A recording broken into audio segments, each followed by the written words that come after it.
What's up, YouTube? This is Too Raw for TV. All right, so let's talk about this. So, of course, recently in the news, we have been focused on President Trump and the federal, the martial law being imposed on Washington, D.C., the federalization of the city. The National Guard have been deployed to Washington, D.C. to assist D.C. police in cracking down on supposed rampant, out of control crime, as they put it, that has been terrorizing D.C. Okay. Even though the actual numbers show that crime is down considerably in D.C., it's at a 30-year low. All right. Crime is down throughout the United States. It's down. And, it doesn't make a lot of sense because for a guy like Donald Trump, who loves to take credit for everything, you would think he'd be chomping at the bit to take credit for crime being down. He takes credit for everything else. So why is he pushing this lie that crime is out of control? Well, number one, there is one area where crime has gotten a little bit out of control.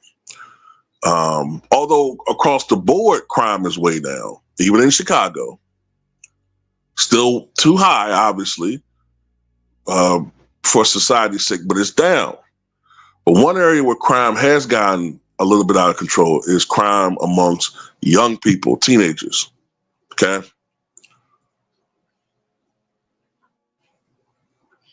And that's what I want to focus on in this particular video, because it's a lie to say that crime is out of control. That's a lie.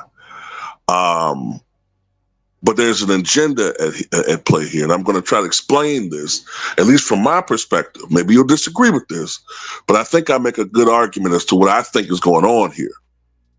Now, remember I said that initially I thought this whole thing was another clumsy attempt to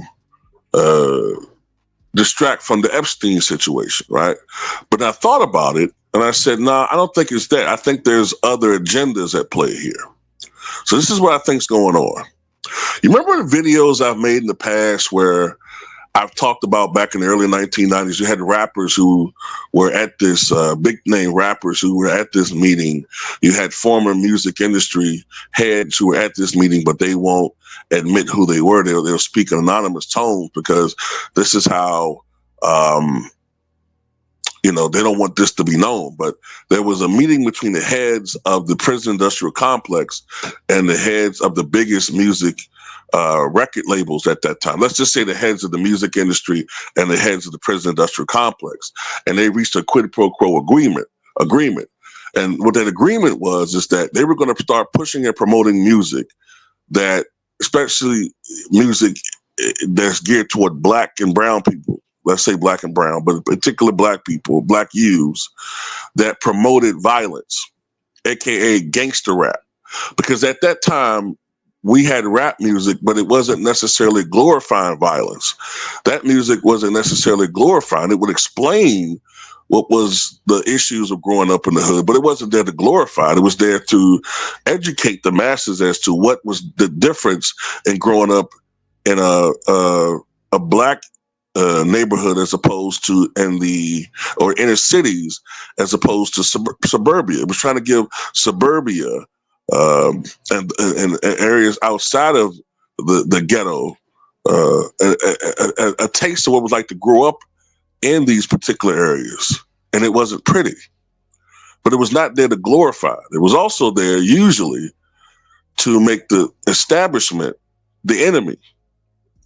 That changed in the early 1990s. You started seeing music or quote unquote gangster rap, as they would call it, where the music was now starting to glorify violence. It was starting to glorify misogyny. It was starting to glorify, I hate to put it like this, but black on black crime. And it was encouraging violence against your fellow black brethren. And as much as I hate to admit this,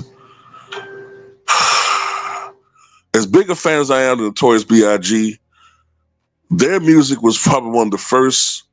Bad Boy was one of the first ones I saw to push and start promoting him. At least they had some lyrical ability, but still, as I got older, I started recognizing that. But anyway, getting back to the point of this, they wanted to push and promote this music because it's been scientifically proven that if you listen to music that encourages violence, it will have a short and long-term effect on your temperament. Oftentimes when people, let's say people in the military, or even if a person is going to engage in some type of illegal or illicit act, they oftentimes listen to music to put them in the right mental state to be able to go through what they had to do. So this has been proven without a shadow of a doubt that music has an effect on your mental state, and they know this. So the arrangement was the music industrial complex, the music industry people would start promoting this music.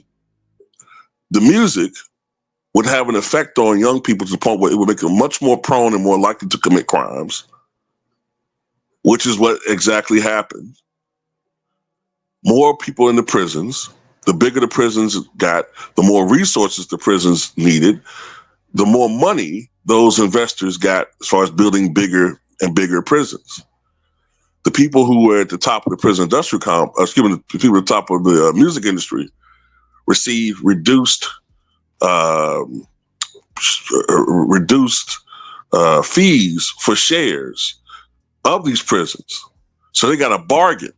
So a lot of these motherfuckers who you see shaking hands with rappers and these pictures with rappers at the same time are some of the biggest investors when it comes to these fucking prisons, which makes these motherfuckers, I don't care how you want to flip it, in essence, they're fucking slave owners. They're slave masters. The biggest fucking hypocrites you can think of. And some of them now are your favorite rappers. In addition to your music producers. Some of the people I'm talking about totally left the music industry because they felt disillusioned that this is what was going on, right? So now, what happens? The prison industrial complex explodes after increased privatization of this industry, and it peaks in 2009 at 2.6 million prisoners nationwide. But over the past 15 years, the amount of people in prison in the United States has dropped considerably from 2.6 million in 2009 to now it's somewhere around, last time I checked, I think I did a video about this recently.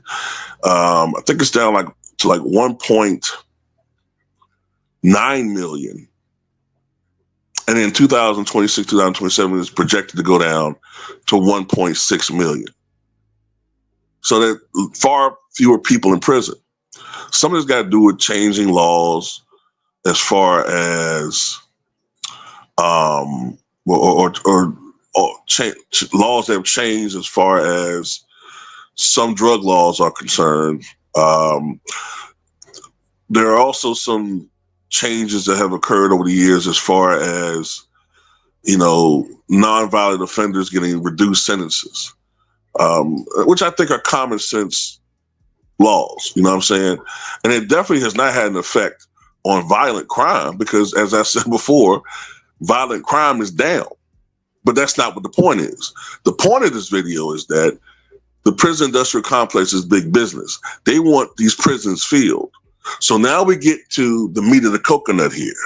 And the meat of the coconut is, when I told you about the one area where crime is up, young people, they're trying to now find ways to put children in these prisons. Predominantly, they're going to be black kids, perhaps as young as 14 or 15 years old. They're going to start filling these prisons with these kids. Now, I don't know whether or not you're gonna be able to legally put a 14 or 15-year-old in prison. But I could see the case where starting at age 16, 17, they're gonna start throwing these little motherfuckers in prison. And it's gonna be like throwing guppies into the shark, shark infested waters. That's what they're trying to do. They're trying to find ways to fill these prisons. You already see in certain states they're making laws against homeless people being homeless. If we don't have money for shelters, or they don't want to have money for shelters, but they can create laws to put homeless people in prison. Now, at the same time, in DC, the vast majority of people that are homeless are black. So that's why I said Trump's war against black DC citizens has begun. And it's not just going to be DC. DC is the test run. You're going to see other states, probably red states, they're going to start doing the same thing.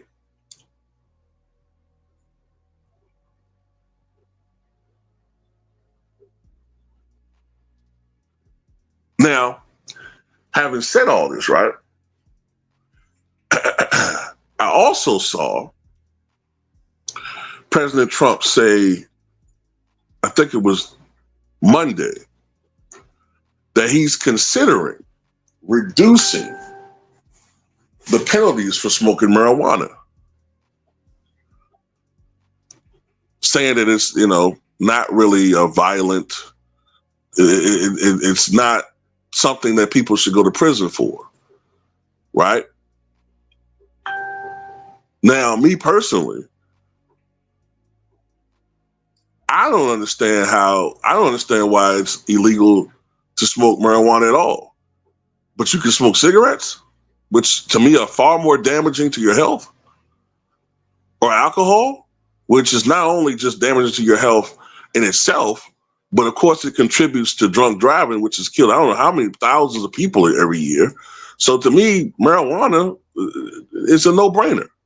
You could argue it's a pathway or a gateway to more difficult drugs, but then I could argue that eating McDonald's is a gateway to becoming a food addict. You know what I'm saying? But yeah, that's what I think is going on in a nutshell. They're trying to find ways to feed the beast of the prison industrial complex. And this is a bipartisan thing, by the way, because number one, do you hear Democrats going off about this? Do you hear Democrats? I've said to people who, I talk to on a daily basis, I'm like, damn, nobody's talking about this shit? Where are all the Democratic channels, on social media talking about this? Because when it was dealing with Latinos in California, everybody was talking about that. But when it comes to something dealing with black people, black men in particular, it's just us. It's just us. Also, don't forget that Hillary Clinton, back in the 90s, referred to people like me and probably you as super predators. Remember, it was the Democrats that pushed that crime bill that put hundreds of thousands, if not over 1 million, of black men in prison for crimes that their white counterparts received pats on the wrist for. They ruined a generation for votes. All because Bill Clinton wanted to draw in Republican votes. He sold out the most loyal, or at least the second most loyal behind black women, demographic of the Democratic Party. And I would argue, since Bill Clinton and that regime took over the Democratic Party, and then ultimately the Obama regime took over, right? Have you noticed that black male influence in the Democratic Party has waned considerably? Where's the next great black leader? We haven't had one since Jesse Jackson. And Barack Obama's not a black leader. He, time and time again, he told us he wasn't going to do shit for us. So like I said before, this thing is a bipartisan effort. I don't trust either party. Fuck both of them. And we're feeding for ourselves, brothers and sisters. I'm trying to get you guys on board with this, but you keep looking at this from a party perspective. And you got to look at this more, not from a party perspective. You got to look at this from a real life perspective. All I'm saying is just open your eyes and just be suspicious. Don't listen to what these politicians are saying. Look at their actions, not their words. Wait, that's all I got to say about it. Tell me what you guys think.